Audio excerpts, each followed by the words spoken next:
નમસ્કાર દર્શક મિત્રો, ધ લોકસત્તા શોમાં આપનું સ્વાગત છે। રાજકોટના ઉત્તરે આવેલા ઐશ્વર્યા પાર્ક પાસે જ્યારે કોઈ પ્રવાસી પહોંચે ત્યારે તેને પહેલી નજરે આજી બે ડેમ એક જળાશય નહીં પણ ઘાસના કોઈ અનંત મેદાન જેવો ભાસે છે। આશરે 5 ચોરસ કિલોમીટરમાં પથરાયેલી આ હરિયાળી કોઈ બગીચો કે ગોલ્ફ કોર્સ નથી, પરંતુ જળકુંભી નામના જળચર છોડની એક એવી અભેદ ચાદર છે જેણે સમગ્ર જળાશયને પોતાના ગુંગળામણ ભર્યા આલિંગનમાં લઈ લીધું છે।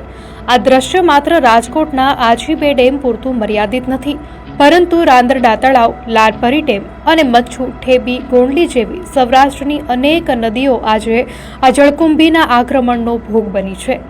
સાબરમતી જેવી મુખ્ય નદીઓથી લઈને ઉત્તર અને દક્ષિણ ગુજરાતના અનેક જળસ્ત્રોતોમાં આ તરતી લીલોતરી વ્યાપી ગઈ છે, જે જોવામાં ભલે સુંદર લાગે પણ પર્યાવરણ માટે એક ગંભીર ચેતવણી સમાન છે। કર્કવૃત પર સ્થિત ગુજરાત જેવા શુષ્ક પ્રદેશમાં ઉનાળાની કાળઝાળ ગરમીમાં પણ જ્યારે બધું સુકાઈ જતું હોય ત્યારે આ 12 માસ ટકી રહેતી હરિયાળી આશીર્વાદને બદલે શ્રાપ સાબિત થઈ રહી છે। વૈજ્ઞાનિક દ્રષ્ટિકોણથી જોઈએ તો આ જળકુંભી મૂળ ભારતની વનસ્પતિ નથી, પરંતુ દક્ષિણ અમેરિકાથી આવેલી એક વિદેશી આક્રમણકારી પ્રજાતિ છે।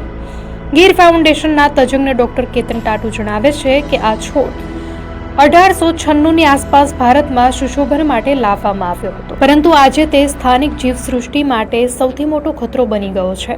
ખાસ કરીને જે જળાશયોમાં ગટરનું ગંદુ પાણી ભળે છે ત્યાં પોષક તત્વો મળવાને કારણે જળકુંભી રોકેટ ગતિએ ફેલાય છે। આ છોડ પાણીની સપાટીને સંપૂર્ણપણે ઢાંકી દેતા હોવાથી સૂર્યપ્રકાશ નીચે સુધી પહોંચી શકતો નથી। પરિણામે પાણીમાં રહેલી માછલીઓ, લીલ અને અન્ય સૂક્ષ્મ જીવો માટે ઓક્સિજનની માત્રા ઘટી જાય છે।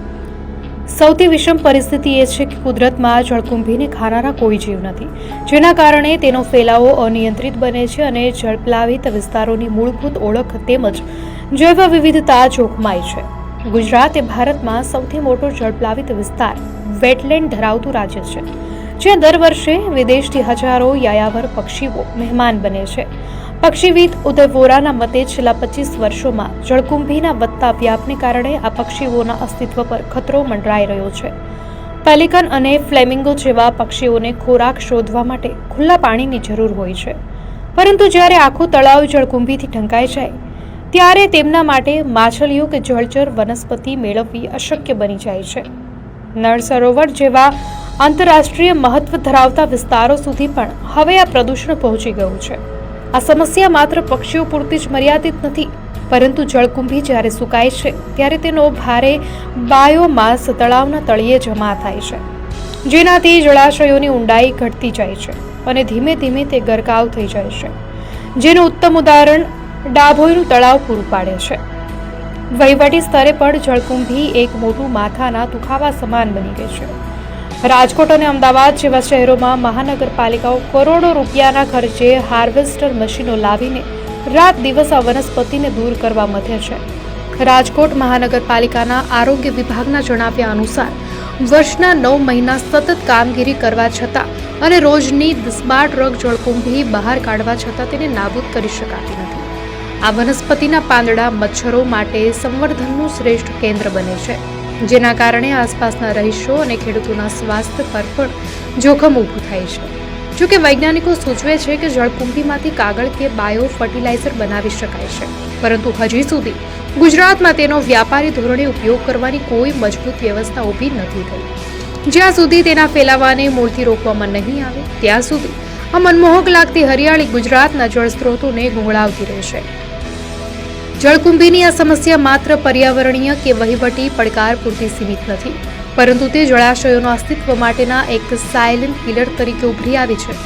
જળચર જીવોના નાશ અને પક્ષીઓના સ્થળાંતરની સાથે સાથે આ વનસ્પતિ સ્થાનિક અર્થતંત્ર અને પાણીના સંગ્રહની ક્ષમતા પર પણ માઠી અસર પહોંચાડે છે।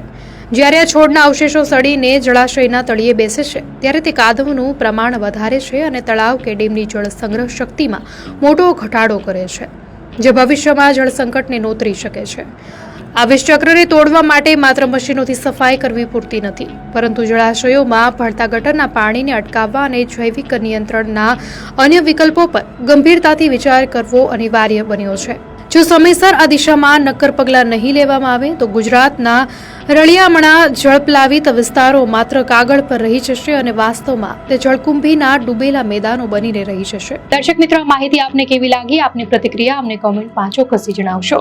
અને જો આપને આ વિડીયો સારો લાગ્યો હોય તો વિડીયોને લાઇક કરો અને ચેનલને સબસ્ક્રાઇબ કરો.